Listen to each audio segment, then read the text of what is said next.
This is a day of national consecration.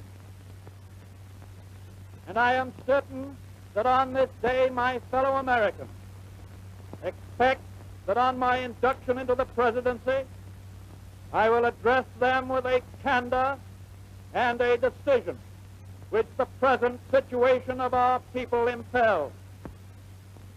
This is preeminently the time to speak the truth. This great nation will endure as it has endured, will revive and will prosper. Our greatest primary task is to put people to work. This nation is asking for action, and action now. The main difference between Hoover and Roosevelt is that Roosevelt has a terrific radio personality, a terrific way of getting himself across to the people. He acts in such a way that people believe that he's on their side, and that transforms their sense of what the Depression is about. Hoover never had a chance in 1932. His Democratic Party opponent, New York Governor Franklin Delano Roosevelt, swept the presidential election, winning all but 6 states.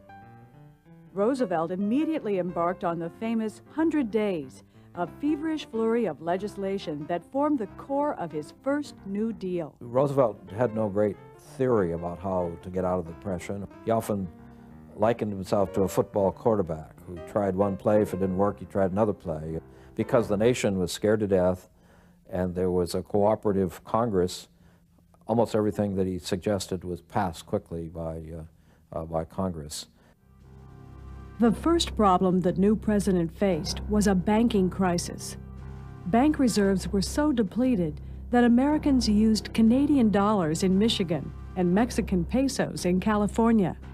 Atlanta and Richmond printed their own currency. So in his first act as president, Roosevelt finished closing the nation's banks, most of which had already shut their doors, and pushed through laws to increase government control of the nation's financial system. When banks reopened after an 8-day holiday, more people deposited money than withdrew it. Roosevelt was already well on his way to reviving Americans' flagging faith in themselves. But Roosevelt realized that the revival would require more than speeches and publicity. Economic recovery would take new federal laws and agencies. So Franklin Roosevelt coupled Hoover's techniques of morale building with an unprecedented buildup of the federal government. The first task was to repair the country's broken industries. In the 3 short years following the stock market crash, the nation's volume of production had been cut in half. Nearly 80% of its automobile factories and 90% of its steel mills stood idle. Roosevelt's answer was the National Industrial Recovery Act. The act allowed the federal government to negotiate agreements that regulated production, prices, and wages in each industry. The goal was to end price cutting and worker layoffs. Roosevelt's other great problem was the failing American farm. Farmers were producing so much that agricultural prices went into a tailspin. Making less money even while they produced more food, farmers couldn't pay back their loans and were forced to abandon their land. Storms and droughts ravaged the Great Plains, transforming 150,000 square miles from the Oklahoma Panhandle to western Kansas into a gigantic dust bowl.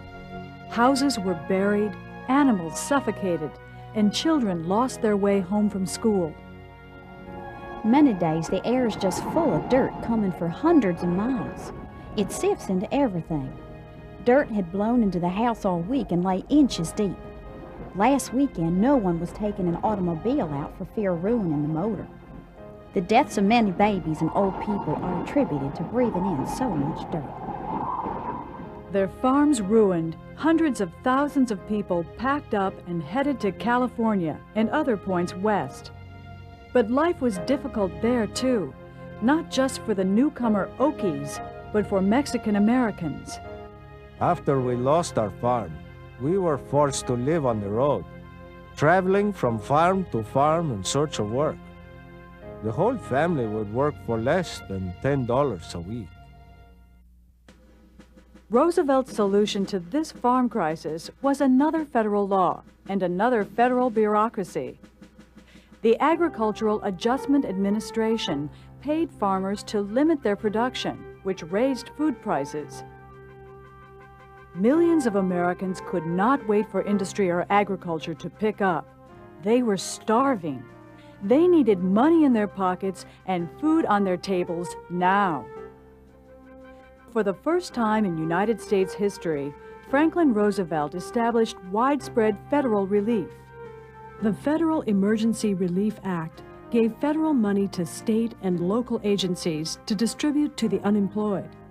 Within 30 days, the Civil Works Administration put 2.5 million people to work, building roads, bridges, and schools.